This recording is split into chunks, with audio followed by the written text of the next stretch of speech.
फिर इसके बाद चलेगा दृष्टिकोण, है ना। तो ये एग्जाम होता है, उसके लिए पहले बात करें शब्द आता है लखपति। लखपति का लखपति पैसे वाले तो कहते हैं, पैसे वाले व्यक्ति को क्या कहते हैं? मेरी जेब में 60 रुपए हैं, पैसे हो गए मेरे पास, मैं कौन हो गया? सही है, 60 रुपए में तो 70 में तो करने तो लाख रुपए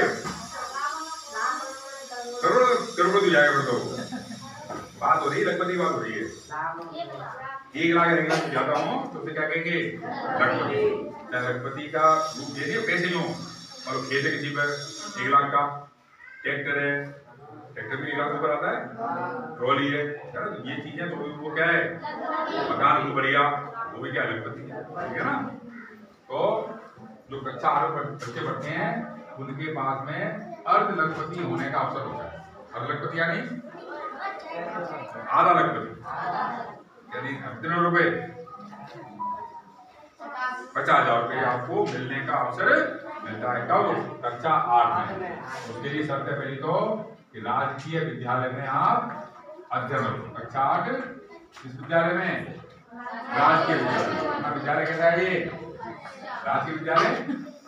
तो अपने ये पहली शर्त पूरी होगी। दूसरी शर्त है आपकी राजकीय विद्यालय से ही कक्षा 7 पास करनी है, ठीक है ना। और उसमें कम से कम हमारे 55% नंबर होने चाहिए। जनरली सब बच्चों के 50% नंबर होते ही हैं। SC/ST का है तो उससे 50% एक काम चल जाएगा। जनरली ऐसा बच्चा लिख रहा है इसके नंबर इससे कम है। तीसरी शर्त है माता पिता सबको होते हैं, जिसकी नहीं होती है तो उनके चाचा ताऊ मामा नाना को पढ़ाते हैं। जनरली सब बोलते हैं। तो इनकी जो वार्षिक आय है वो वार्षिक आय 3.5 लाख रुपए से कम होती है ना। वार्षिक जनरली गांव में पढ़ने वाले बच्चों की या सरकारी स्कूल में पढ़ने वाले बच्चों की जो माता पिता की वार्षिक आय होती है वो 3.5 लाख रुपए से कम होती है। इसके बाद में आपका एग्जाम होगा। आपका उसी परीक्षा में आपके 2 पेपर होते हैं, एक सेट का और एक नेट का। सेट का मतलब है सेट की योग्यता परीक्षा और नेट का मतलब है मानसिक योग्यता परीक्षा। 2 तरह के पेपर होंगे आपके। दोनों ही पेपरों में आपके 90 प्रश्न आएंगे। प्रत्येक प्रश्न 90 एक अंक का होगा। कितने हो गए? 90 अंक हो गए। और प्रत्येक पेपर का हल करने के लिए 90 मिनट का समय मिलेगा। कितने हो गए? 90 180 मिनट। 180 मिनट यानी कितने घंटे? 3 घंटे का पेपर हो गया आपका। और 3 घंटे के पेपर के साथ में 3 घंटे के पेपर के साथ में आपका ये राजू बोर्ड MDM हो गया। MDM हो गई वजह से सेबू सेटअप पड़ा आपका बच्चा। तो सेबू आने जाने का रास्ता तो दौड़पुर पड़ा, दौड़पुर जाने का समय एक दिन देने पेपर जाना है। जो भी समय लगेगा उससे पहले वहां पर पहुंचना है आपको। 3 घंटे पेपर है और पेपर देने के लिए रूम में आधे घंटे पहले जाना है। 3 घंटे का पेपर हो गया और प्लस घंटा 2 घंटा जो आने जाने का समय वो आपका ये पेपर हो गया आपका। अब लाभ क्या है इसका? परीक्षा दे दी हमने पर पहले परीक्षा पूरी की बात है। तो कोई सरकार आपको क्या बना रही है? हमको हर लखपति बना रही है। तो कुछ जीत लेगी आपसे पहले एग्जाम की। कितना जीत लेगी एग्जाम की? जीत लेगी एग्जाम का कितनी जीत लेगी अंदाज से?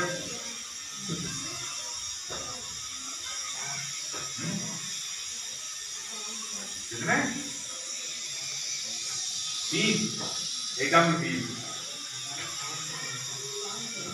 5,000 रुपए। कितने रुपए? 5,000। अब तक पिछले वर्ष तक इसकी फीस थी 50 रुपए और 35 रुपए। जनरल के लिए 50 रुपए और SC/ST के लिए 35 रुपए। पर कई माँ बाप ये फीस भी नहीं देते। उनको विश्वास था कि हमारा बच्चा तो पास हुए नहीं, बिना बात 50 रुपए क्यों गड्ढे में डालें। तो तो क्या करते थे, कुछ गुरुजन होते थे, वो कहते थे भाई माँ बाप दीजिए, कोई बात नहीं है, हमें लग रहा है बच्चा अच्छा लग रहा है, तो बच्चा पास, तो कुछ गुरुजन पैसे दे देते, तो बच्चा परीक्षा दे देता कि बच्चे पास हो जाते। लाभ क्या है कि अपने धौलपुर जिले में 166 सीट फिक्स है। जितने बच्चे बैठेंगे उन बच्चों में से 166 बच्चों का चयन होता है जिनको कि लाभ मिलता है। क्या लाभ मिलता है कि कक्षा 9 से 12 तक, कक्षा 9 से 12 कितने वर्ष हो गए, 3 वर्ष। कितने हो गए, 9, 10, 11 और 12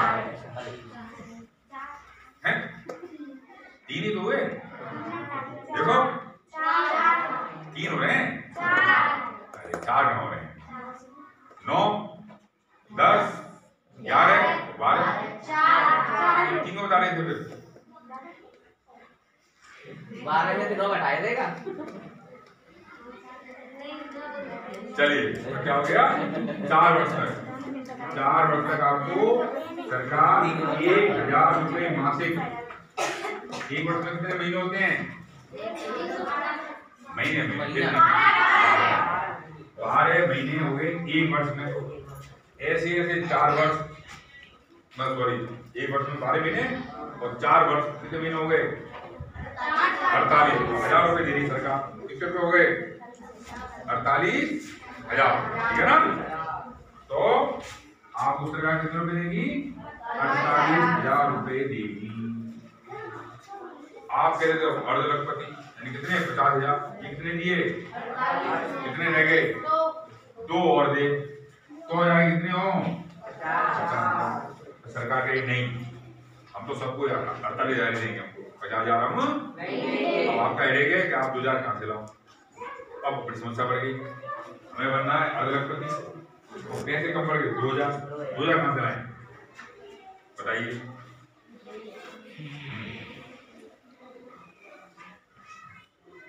कंचनपुर के पास में गांव में गया था मैं, बाबू जी बच्चों से मैंने ऐसे बताई, मैंने बड़ी बात है कोई, क्यों, हम तो चले जाते खेतों में काम कर जाते हैं, वहाँ 100-200 रुपए करके हमको मिल जाते हैं, दिन आलू खोल जाए या कोई काम करे, कोई काम करे तो हमको 100-200 रुपए। किसी ने बताया था हम दुकानों में चले जाते हैं, जैसे वो दुकान है, हम कुछ काम करे थोड़ा बहुत, उसके पैसे मिल जाते हैं हमको, इस तरह पैसे इकट्ठे हम कर सकते हैं, सही है, कर सकते हैं क्या,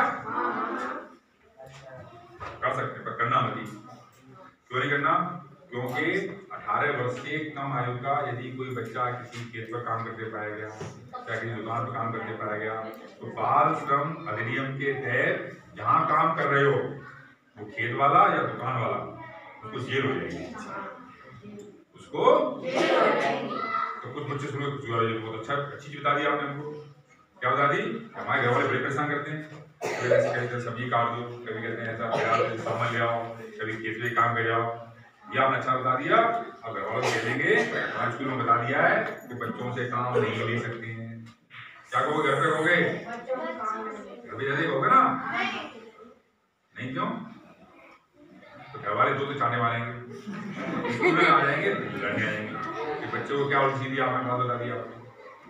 तो जो नियम है ना, कानून है, वो केवल बाहर वाले लोगों के लिए है, घर पर काम करने के लिए मैंने नहीं है। हाँ, बाहर कहीं कमाने जाओगे तो उसके लिए नियम है, घर का काम तो अपनी काम है, घर कौन का है, अपनी घर है।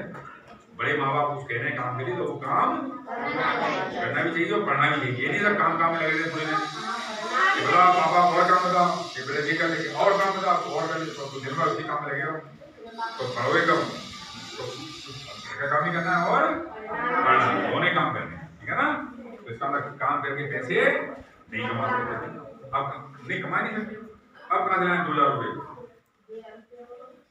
काम करके आ सकते थे तो आना नहीं आ सकता, अब कहाँ से 2,000 रुपए हैं,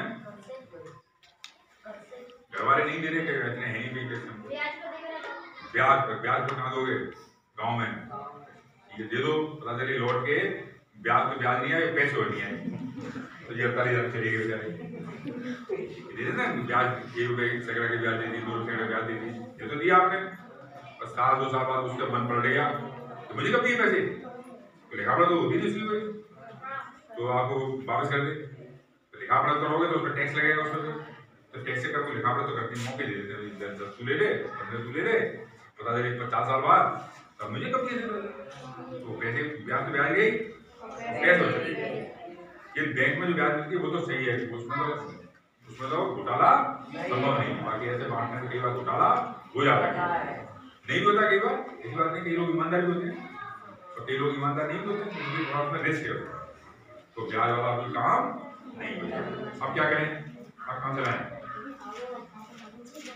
एक बच्चे ने उत्तर दिया कि हमारे घर वाले जब आते हैं शाम को काम करके तो खूंटियों पर कपड़े टांग देते हैं, हमने शर्ट टांग दी, पैंट टांग दी, टांग देते हैं, बच्चे गए बच्चे तो वहां से इकट्ठे हो सकते हैं, वहां से हो सकते हैं,